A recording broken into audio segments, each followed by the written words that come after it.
এটা আমার সেই ডাটাবেস। সো যদি ব্যাকআপ নিতে চাই অথবা স্ক্রিপ্ট জেনারেট করতে চাই, রাইট ক্লিক করলাম, টাস্ক। আচ্ছা, তো দুইটা ওয়ে আছে একটু বলি। একটা হলো আমি স্ক্রিপ্ট জেনারেট করি, একটা হলো আমি ব্যাকআপ নিই। ঠিক আছে, দুইটা ওয়েতে আপনি ব্যাকআপ নিতে পারবেন ডেটাবেস হিসেবে। সো ব্যাকআপের ক্ষেত্রে একটা ঝামেলা আছে আপনার এই ভার্সনের ক্ষেত্রে।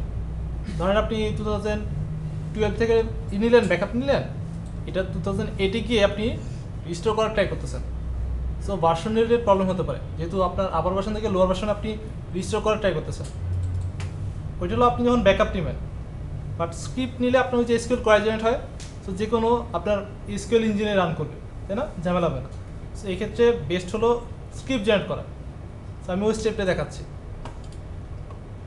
সো প্রজেক্টে রাইট ক্লিক, সরি ডেটাবেসের উপরে টাস্ক, জেনারেট স্ক্রিপ্টস, নেক্সট। এখানে আপনি সিলেক্ট করতে পারবেন স্পেসিফিক কোন টেবিলের জন্য স্ক্রিপ্ট নেবেন, অথবা বলেন যে আমি সম্পূর্ণ ডাটাবেসটা নিব।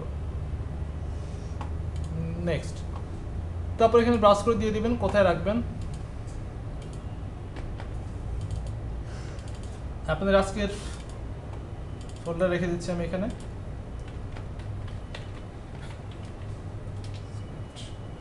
দেন অ্যাডভান্সে চলে আসবেন। এই জেনারেল যে সেকশনটা আছে এটার একদম নিচে এখানে types of data to script তিনটা অপশন আছে। একটা হলো ডেটা অনলি, একটা হলো স্কিমা এন্ড ডেটা, একটা হলো schema only. So schema only যেটা, সেটা হলো আপনাকে অনলি স্ট্রাকচারটা দিবে, যেটা স্কেলেটন, ডেটাবেসের ডিজাইন যেটা সেটা দিবে। আর ডেটা যেটা, সেটা দিবে হলো আপনাকে অনলি ভ্যালুগুলা, যে ডেটাগুলো ইনসার্ট হয়েছে সেই ভ্যালুগুলা। এর মানে হলো আপনি কখন নেবেন, আপনার সব টেবিল রেডি আছে, আপনার ডেটা ইনসার্ট করা লাগবে, তখন আপনি নেবেন কি ডেটা অনলি। আপনার কাছে না ডিজাইন আছে না ডেটা আছে, তখন কি নেবেন স্কিমা অ্যান্ড ডেটা। মানে আমার এখন ডেটাবেস যে অবস্থায় আছে ঠিক সেই অবস্থায় আরেকজন নিব, ওই ক্ষেত্রে আমরা নিব এটা। So schema and data, okay. Then next, next, so finish. এখন যদি আমি আসি এখানে 29,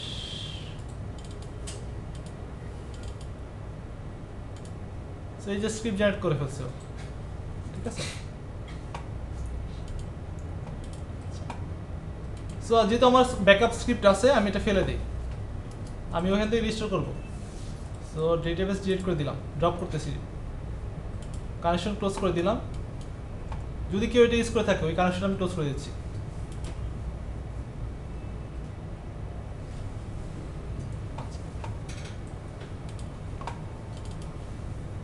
এখান থেকে স্ক্রিপ্টটা নিয়ে আসি কপি করে, এখানে এসে নিউ কোয়েরি দেই।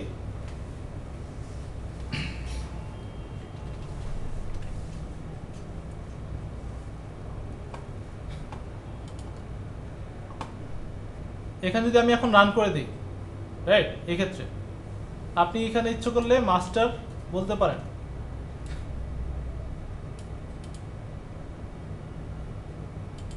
এখানে আবার ও কি লেখছে, ইউজ মাস্টার, এর মানে ও এখানে মাস্টারটা সিলেক্ট করেই দেন ডিটেলসটা রিস্টোর করবে। অ্যাকচুয়ালি আপনি এখানে সিলেক্ট না করলে এখানে যেহেতু এই কোয়ারিটা আছে ঝামেলা করবে না।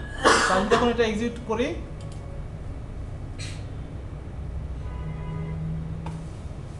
সাকসেসফুলি না কোয়ারি এক্সিকিউট। সো এখন আপনি দেখবেন, রিফ্রেশ করি,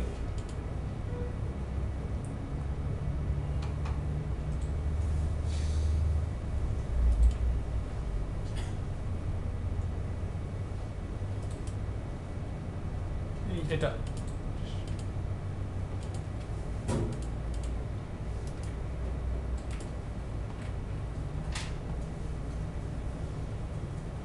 তাই না, ডাটার বলে চলে আসছে, সবাই আছে। সো এটা একটা ওয়ে। আমি আবার ড্রপ করে দিই।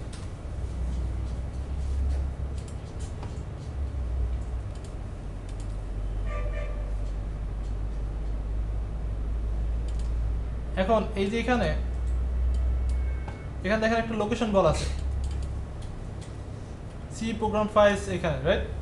আমার এখানে যে লোকেশন আছে, যেহেতু আমি আমার এই পিসি থেকে রিস্টোর এই করছি, স্ক্রিপ্ট নিছি, আমার এখানে আবার রান করছি, সো এখানে ঝামেলা করা নেই। ওই এই দুইটা লোকেশনের মধ্যে একটা ফাইল রাখে। ঠিক আছে, এই যে লগ ফাইলে এরকম একটা রাখে। সো আপনি যখন এটা করতে যাবেন তখন দেখবে যে অ্যাকচুয়ালি এই লোকেশন আপনার লোকেশন কি ম্যাচ করতেছেন অ্যাকচুয়ালি, রাইট? সো ওই ক্ষেত্রে বেটার ওয়ে কি, কারণ আমি এখানে রান করতেছি কিন্তু বাট আপনার পিসিতে কি এই লোকেশন তো সেম না, ইনস্টলেশন যেখানে করছেন। সো ওই ক্ষেত্রে যেটা করবো, ফার্স্টে আমরা ঠিক আমার এই ডাটাবেসের নামে একটা ব্ল্যাঙ্ক ডাটাবেস তৈরি করবো, যেটা ছিল এখানে, ঠিক আছে? এই নামে একটা ব্ল্যাঙ্ক ডাটাবেস তৈরি করবো আমরা।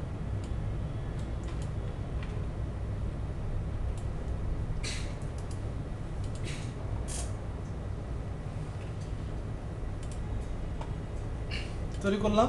তারপর এখান থেকে শুরু করে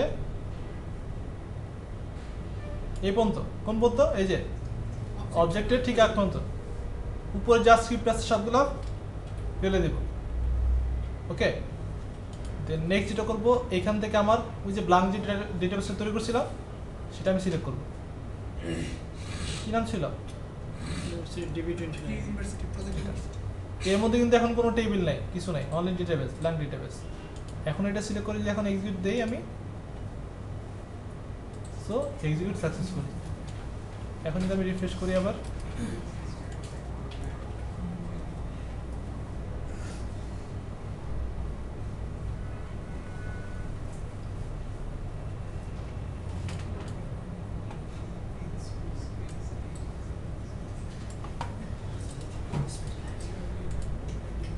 চলে আসছে, রাইট? সো এটাই।